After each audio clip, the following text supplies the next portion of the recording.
So I just want to start at the beginning. A few days before the All-Star reserves were even announced, you weren't sure if you were going to make the team. What was the moment like when you got that phone call saying that you were going to your first All-Star game? She was just like, "Hi, this is Bethany from the Lee's office.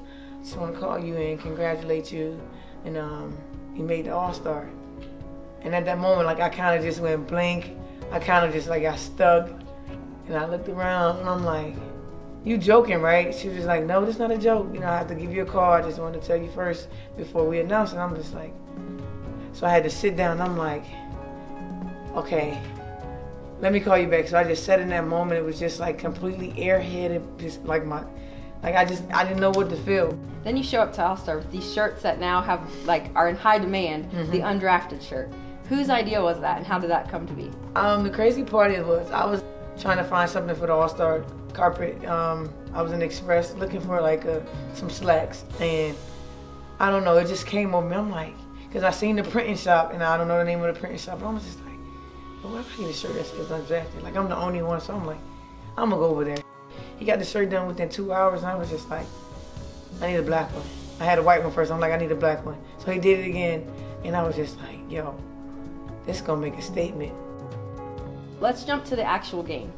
So the game starts, and you see you on the sideline before you even get in the game, and you are fired up. Oh, absolutely. Just so pumped. For me, I just wanted to have fun and enjoy the experience, and everybody was doing that, you know. So even though I didn't start, I was still pumped up. Every shot, everything that happened, I was still getting up and just praising the game because that's what I felt, you know. So I was happy. Then you get in the game and you see your first shot go in. Second shot goes in. By the third shot, you had to know you were about to have a special night. No, the third one, like, I knew I was gonna take that third one. I knew I wasn't passing the ball. My mind was already made up. Once I got the ball back, I'm like, come on, every basketball player know you got to take that third one because that's the heat check. And if the heat check go in, you know what type of night you're gonna have. So when that one went in, I'm like, okay, this is something special. Like, it's something's good about to happen. But I still wouldn't have never thought like MVP. I wouldn't have thought that because like it just didn't cross my mind. But at halftime, when I didn't even know I had 18 points, at halftime when Sil was like, "You got 18 points," I'm like, then that's when MVP started coming to my mind. I'm like, yo, my first All-Star and I'm about to make MVP. And at that point, I think I shouldn't have been thinking about it because my next threes, I think I missed all of it in air ball. And I'm like, come on, E, you just gonna mess it all up for yourself? Like, come on, you right there at the peak. So I'm like, okay, the three's not going. I know if I go and get layups, they're not gonna try to foul me. So I started getting the layups, and I shot, I think, a couple more after that, and I missed. And I'm like, all right. But the dagger at the end, that one was like the best one because it sealed the game.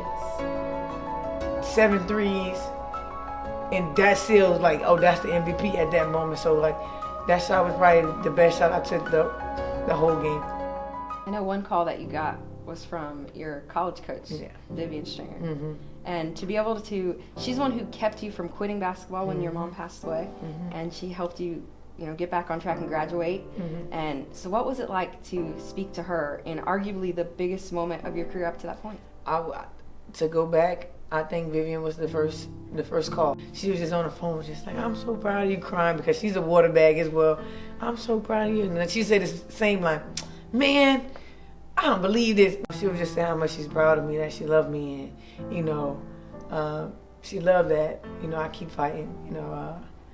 So, and to be able to do what I did, it just warmed my heart. And lately she's been like super sick and stuff like that, and I think that kind of gave her, she needed that. She needed that moment, and I'm happy I was able to share it with her on the phone to give her that boost of energy and that to lift her spirit.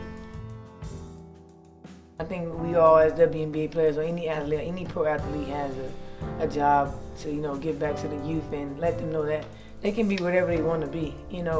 Of course, every kids look up to us. You got kids that I want to be the next Erica Wooler. Like, for me, that's big. Most people say I want to be the next Jordan, LeBron, and stuff like that. So for kids to Instagram me, it was like, I want to be like you when I grew up. That speaks volume because I don't mind being an example of someone that need motivation. And I think my story displayed that to never give up. You just never know what people going through life. And I think that moment kind of helped a couple of people in the world.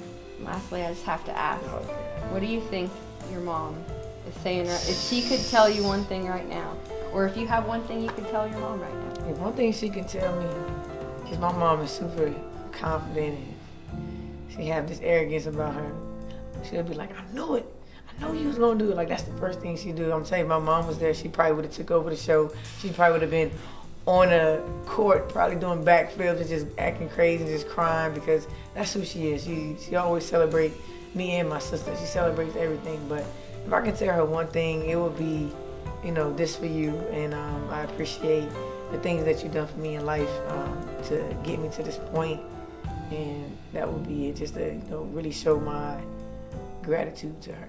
I'm sure she's doing backflips right now. Absolutely. We're all happy to have you here, and we're so proud of you. Thank you.